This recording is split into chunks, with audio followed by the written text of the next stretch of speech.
말씀은 예레미야서 25장 30절 말씀부터 38절까지 한 절씩 교독으로 읽고 마지막 절은 함께 읽겠습니다. 예레미야서 25장 30절로 38절입니다. 그러므로 너는 그들에게 이 모든 말로 예언하여 이르기를 여호와께서 높은 데서 포효하시고 그의 거룩한 처소에서 소리를 내시며 그의 초정을 향하여 크게 부르시고 세상 모든 주민을 대하여 포도 밟는 자같이 흥겹게 노래하시리라. 요란한 소리가 땅끝까지 이름은 여호와께서 뭇 민족과 다투시며 모든 육체를 심판하시며 악인을 칼에 내어 주셨음이라. 여호와의 말씀이니라. 만군의 여호와께서 이와 같이 말씀하시니라. 보라, 재앙이 나서 나라에서 나라에 미칠 것이며 큰 바람이 땅 끝에서 일어날 것이라. 그날에 여호와에게 죽임을 당한 자가 땅 이 끝에서 땅 저 끝에 미칠 것이나 그들을 위하여 애곡하는 자도 없고 시신을 거두어 주는 자도 없고 매장하여 주는 자도 없으리니 그들은 지면에서 분토가 되리로다. 너희 목자들아 외쳐 애곡하라. 너희 양떼 인도자들아 잿더미에서 뒹굴라. 이는 너희가 도살을 당할 날과 흩음을 당할 기한이 찼음인즉 너희가 귀한 그릇이 떨어짐같이 될 것이라. 목자들은 도망할 수 없겠고 양떼의 인도자들은 도주할 수 없으리로다. 목자들이 부르짖는 소리와 양떼 인도자들의 애곡하는 소리여 여호와가 그들의 초장을 황폐하게 함이로다. 평화로운 목장들이 여호와의 진노하시는 열기 앞에서 적막하게 같이 되리라. 있습니다. 그가 젊은 사자같이 그 굴에서 나오셨으니 그 호통치시는 분의 분노와 그의 격렬한 진노로 말미암아 그들의 땅이 폐허가 되리로다 하시니라. 아멘. 어제 살펴본 내용은 하나님의 심판이 유다로부터 시작이 되어서 유다를 괴롭혔던 애굽과 또 가나안 주변의 국가들이 바벨론에 의해서 망하게 될 것을 예레미야 선지자에게 하나님께서 전하라고 하셨습니다. 그리고 이 모든 나라들을 망하게 한 바벨론 또한 마지막으로 하나님의 심판을 받게 된다는 그런 내용이었습니다. 그런데 오늘 이 본문을 통해서는 이러한 심판이 물론 BC 587년 유다의 멸망으로부터 시작되었던 그런 하나님의 심판이지만 주변 국가들까지 그리고 바벨론이 망하게 되고 페르시아가 세워지게 되는 이런 역사적인 사건이지만 그런데 이 역사적인 사건이 오늘 우리에게 있어서 주어지는 말씀이자 최후의 심판에 대한 예고의 말씀이 된다라고 하는 것입니다. 예레미야에게 유다 백성들에게만 메시지를 전하는 것이 아니라 어제 말씀 가운데도 보면 15절에 이렇게 이야기했어요. 너는 내 손에서 이 진노의 술잔을 받아가지고 내가 너를 보내는 바 그 모든 나라로 하여금 마시게 하라. 그렇게 말씀하셨고 또 오늘 읽은 말씀 31절 가운데 보면 요란한 소리가 땅끝까지 이름은 여호와께서 문 민족과 다투시며 모든 육체를 심판하시며 악인을 칼에 내어 주셨습니다. 여호와의 말씀이니라. 그러니까 최후의 심판에 대한 예고를 구약 시대 유다의 멸망을 예언한 예레미야 선지자를 통해서 지금 우리에게도 가르쳐 주고 계신다라고 하는 것입니다. 그런 의미에 있어서 오늘 25장의 내용 전반을 마치면서 마지막 정리를 하게 될 때에 이 말씀은 우리에게 주시는 말씀으로 세 가지를 한번 생각해 본다면 하나님의 심판은 항상 미리 예고되었다라고 하는 것입니다. 못 들었다고 나는 모른다고 핑계댈 수 없는 것이 무엇이냐면 여러분 이 예고에 대해서 25장 1절에 시작하면서 그 기한을 밝혔어요. 연도가 어떤 연도인지 예레미야 사역으로는 23년째 되는 해였고 여호야김 4년이라고 이야기를 했으며 더 나아가서 이들을 심판하게 될 바벨론의 느부갓네살 원년이라고 그랬어요. 원년. 하나님의 심판의 도구로 하나님이 느부갓네살을 사용하시는 그 느부갓네살이 왕이 된 그때에 다시금 메시지가 주어지게 되는 거예요. 그로부터 한 13년 후에 시드기야 왕을 통해서 이제 최후로 이제 멸망하게 되는데, 느부갓네살이 왕이 되는 해에 다시 한번 예레미야에게 경고의 메시지를 통해서 하나님 말씀이 유다 백성들에게 또 주변의 국가들에게 들려지게 되는 것입니다. 무엇일까요? 준비하라라고 하는 얘기, 돌이키고 회개하라라고 하는 말씀을 하나님이 주시는 거예요. 그럼 심판도, 최후의 심판도 동일합니다. 왜 예루살렘과 유다와 사마리아와 땅끝까지 이르러 증인이 되라고 하나님 말씀하시는 걸까요? 예수님 왜 그런 명령을 제자들에게 말씀하시는, 땅끝까지 왜요? 듣지 못했다고 핑계대는 사람이 없도록 땅끝까지 전하라라고 하는, 복음을 전하라라고 하는 것입니다. 그렇다면 하나님 분명하게 경고의 말씀을 해주시는 거예요. 그렇기 때문에 여러분, 이것이 단순하게 국가적인 경고의 메시지가 아니라 우리 각자에게 하나님 말씀을 들려주시는 거예요.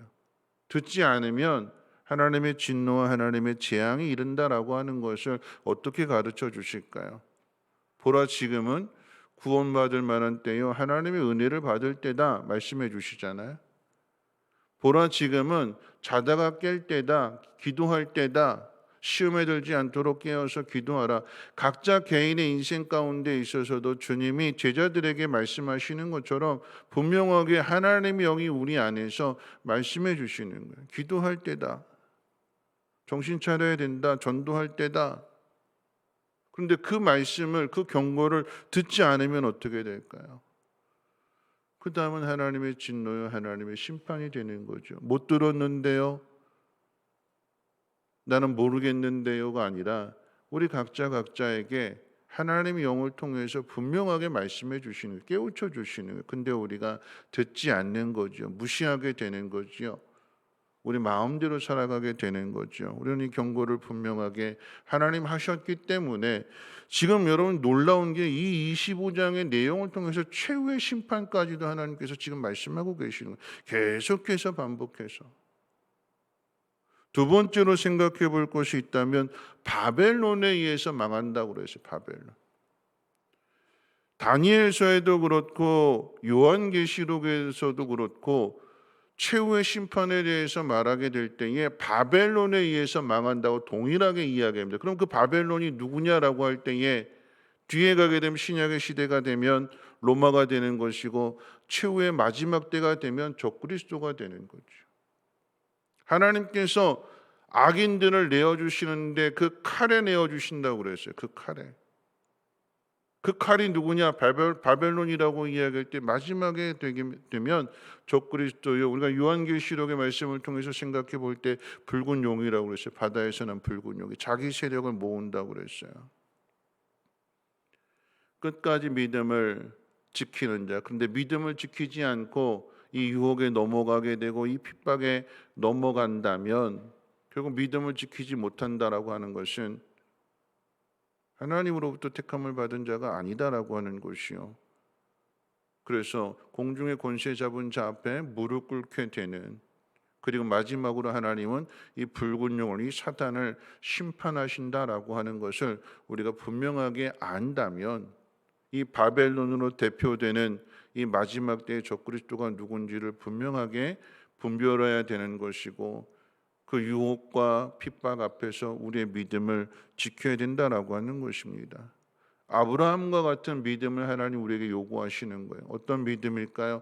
가나안 땅에 살면서 하나님의 약속을 받았는데 이 약속을 붙들고 편한 것을 생각했다면 고향으로, 본향으로 돌아가겠거니와, 그런데 더 나은 본향을 사모함으로 인하여서 그 땅에서 살아갈 때 나그네라 이방인이라고 하는 그 핍박을, 그 어려움을 이겨내면서 믿음을 지켜냈더라. 그랬더니 어떻게 해요? 히브리서 11장 말씀대로 하나님이 아브라함의 하나님이라 일컬어지는 것을 부끄러워하지 않았다. 그리고 거룩한 한 성을 예비하셨노라고. 마지막 때 우리가 어떻게 살아가야 될 것인가, 더 나은 본향을 사모하면서 이 땅에서 주는 그런 편리함이 아닌, 이 땅에서의 유혹이 아닌 하나님의 나라를 사모하는 믿음을 지켜야 된다라고 하는 것입니다. 마지막 세 번째가 있다면 책임을 맡은 자들에게 하나님의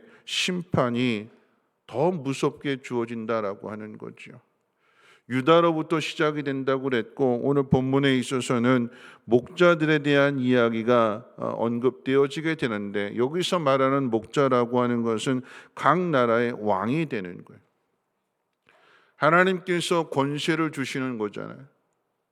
권세를 주시는, 위에 있는 권세에 복종하라고 말씀하시는 것은 단순하게 유다 나라뿐만 아니라 심판이 모든 나라에게 다 주어지게 되는 것이기 때문에 각 나라의 백성들을, 각 나라의 왕들에게 하나님께서 목자로 맡겨주신 거예요. 그 양떼들을, 백성들을.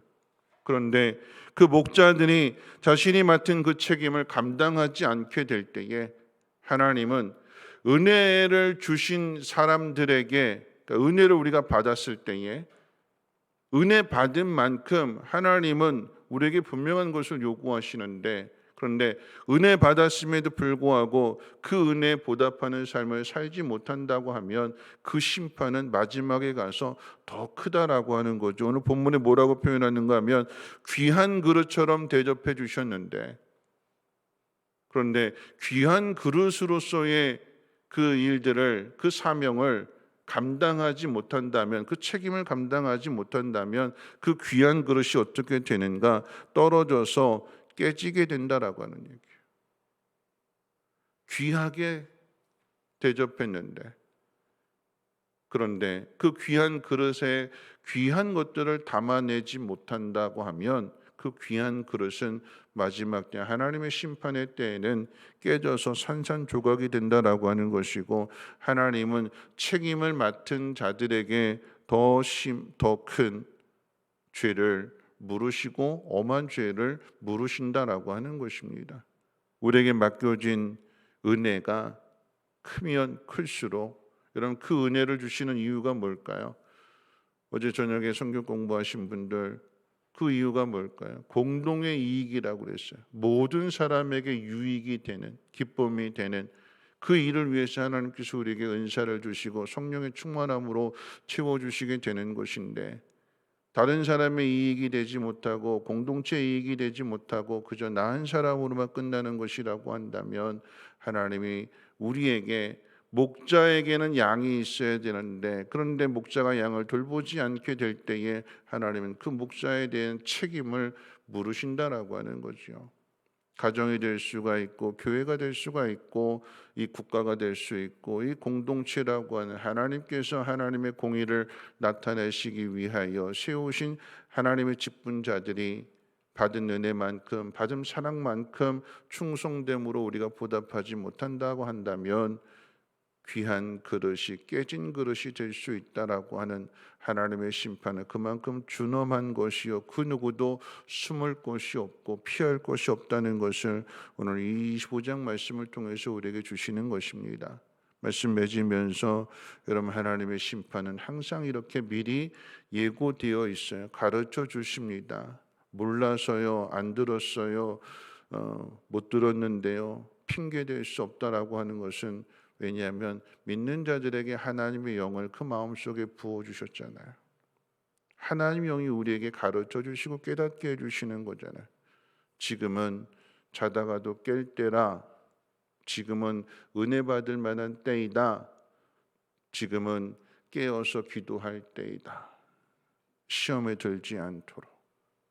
그리고 무엇보다도 하나님의 그 마지막 심판, 주님 오시는 그날이 가까웠기 때문에 세상 가운데 빠져 있지 말고 속히 돌이켜서 하나님의 뜻을 이루며 하나님의 공의를 나타내야 된다라고 하는 것을 꾸준히 하나님 우리에게 말씀해 주고 계십니다. 이 말씀에 귀를 기울여서 때를 잘 분별하고 마지막 때 믿음을 지킬 수 있는 저와 여러분들 되시기를 주님의 이름으로 부탁을 드리겠습니다. 우리 찬송가 488장, 통일 찬송가로는 539장입니다.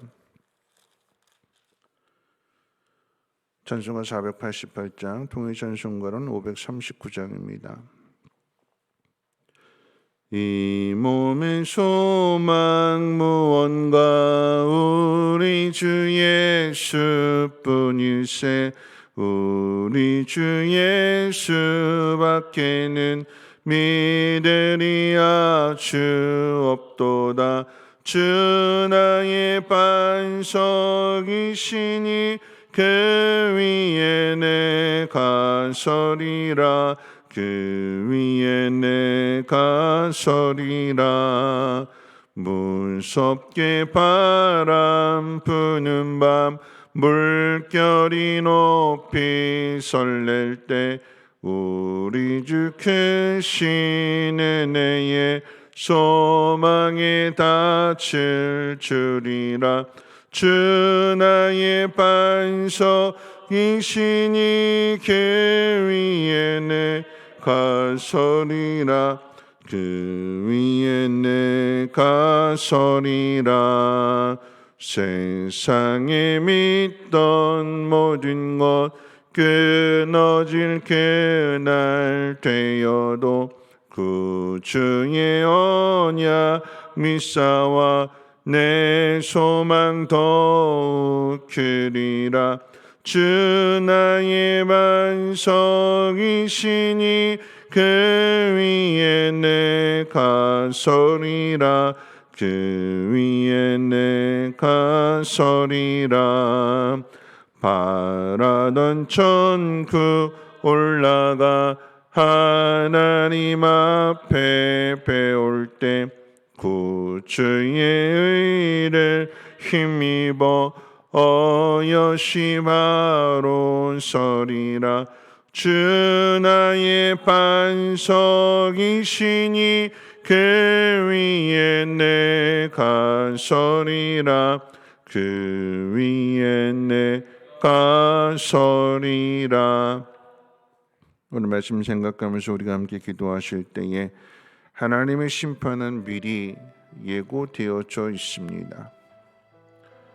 노아 때의 그 홍수의 심판 또한 기록되어짐으로 인하여 그것이 교훈이 되는 거 아니겠습니까? 근데 그것을 외면하는 것이죠. 듣지 않는 것입니다. 북이스라엘의 멸망이 교훈이 되지 않고 남유다의 멸망이 교훈이 되지 않고 로마에 의한 멸망이 교훈이 되지 않는다고 한다면 마지막 이 땅의 최후의 심판 또한 교훈을 받지 못함으로 인하여서 그래서 망하게 된다면 얼마나 미련하고 얼마나 어리석은 것이 되겠습니까? 하나님 분명하게 우리에게 말씀해 주시는데 무엇을 통해서 말씀해 주시는가? 하나님 말씀을 통해서 우리에게 가르쳐 주시는 거잖아요. 그러면 우리가 기도할 때에 늘 하나님 말씀 묵상해야 되는 거지요. 세상 일에 더 마음 빼앗겨서 하나님 말씀 외면하는 것이 아니라 늘 하나님 말씀을 가까이 하며 그 말씀 가운데 나에게 깨닫게 해주시는 그 말씀에 귀를 기울이고 그 말씀 가운데 순종하는 것이 구원받는 자의 모습이 될 것이며 최후의 심판 가운데 아브라함처럼 또 히브리서에 기록된 믿음의 위인들처럼 환난과 핍박이 온다 할지라도 믿음을 지키는 하나님을 기쁘시게 하는 삶을 살아갈 수 있는 것입니다. 오늘 이 새벽에 기도하실 때 하나님 말씀에 귀를 기울이며 성령께서 인도하시고 성령께서 가르쳐 주시는 대로 순종하며 나아갈 수 있는 이 마지막 때 깨어서 기도할 수 있는 이 마지막 때에 은혜 충만하여서 하나님 기뻐하시는 일을 이루어갈 수 있는 하나님의 사람 되게 해달라고 함께 통성으로 하나님 앞에 기도하도록 하겠습니다. 거룩하신 하나님 감사합니다. 오늘 이 새벽에도 하나님의 귀한 존으로 인도하여 주시고 하나님 말씀을 듣게 하여 주시면 감사합니다. 가르쳐 주십니다. 하나님 분명하게 하나님 사인도 주십니다. 하나님 23년 동안이나 말씀을 전하게 하시다가 느부갓네살 왕이 바벨론의 왕이 되는 그때 다시 한번 강력하게 하나님께서 경고하십니다.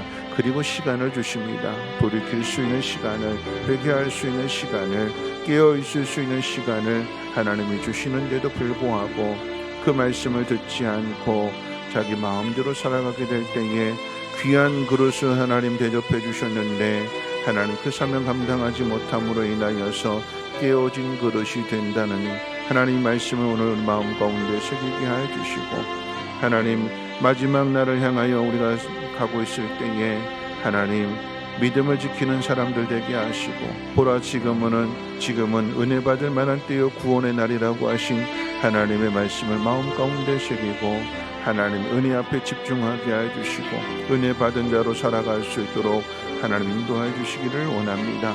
깨어있게 해주시고 마지막 때 감당해야 될 사명이 무엇인지를 하나님 잘 깨달아서 우리에게 주신 귀한 직분 충성되이 감당할 수 있는 믿음의 사람들 되어줄 수 있도록 하나님 은혜를 베풀어 주시고 하나님 우리에게 주신 귀한 은사들을 통하여 하나님 많은 사람들에게 기쁨이 되게 하시고 공동체 유익이 될 수 있는 복 있는 삶을 살아가게 하옵소서. 예레미야 선지자가 그 환난과 핍박을 당하면서도 하나님의 말씀을 전하였던 것처럼 하나님 때를 얻든지 못 얻든지 하나님 말씀을 부지런히 전할 수 있는 우리 모두가 되게 하여 주시고 하나님의 뜻 앞에 순종하며 충성된 하나님의 종들 되어줄 수 있도록 주께서 우리의 마음을 새롭게 하여 주시고 믿음의 은사를 도와해 주시고 성령으로 충만하게 채워 주시옵소서.